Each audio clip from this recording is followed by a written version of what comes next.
Umabot naman sa mahigit 1,000 kabataan na nabigyan ng mga aginaldo sa gift-giving activity sa Pasay City. Yan naman ang ulat ni Gab Villegas.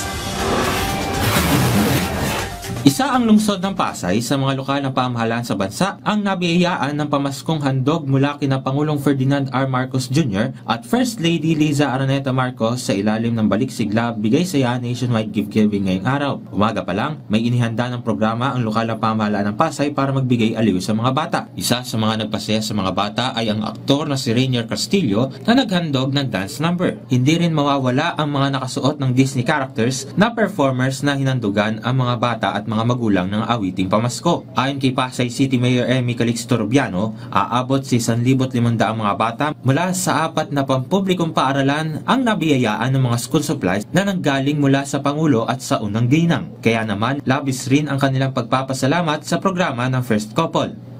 Sa amin pong minamahal na Pangulong Bongbong Marcos at sa aming napakasipag din na First Lady Luis Araneta Marcos, ang buong Pasay po ay nagpapasalamat sa inyong ibinigay na pamaskong handog dito po sa aming lungsod ng Pasay, lalo na po sa mga kabataan. Kaya po, excited ang lahat at kaming lahat po dito ay nagpapasalamat sa inyong mabuting puso at sana po, lalo pa po kayong bigyan ng Panginoon ng lakas ng pangangatawan, karunungan na nanggaling sa Kanya at gamitin pa po niya kayo para makarating sa mga kababayan, lalo tigit sa mga nangangailangan. At ang buong Pasay ay bumabati po ng maligayang Pasko, Mr. President and First Lady. Ang 14 na taong gulang na SPED student na si Sofia, lubos ang kanyang kagalakan nang isa siya sa makatanggap ng pamaskong handog. Masaya po.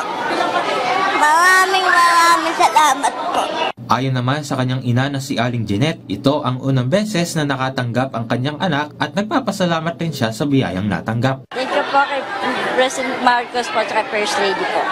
Maliban sa Pasay, sa bayan ring idinaos ang aktibidad sa iba't ibang panig ng bansa. Gab Villegas para sa Pambansang TV sa Bagong Pilipinas.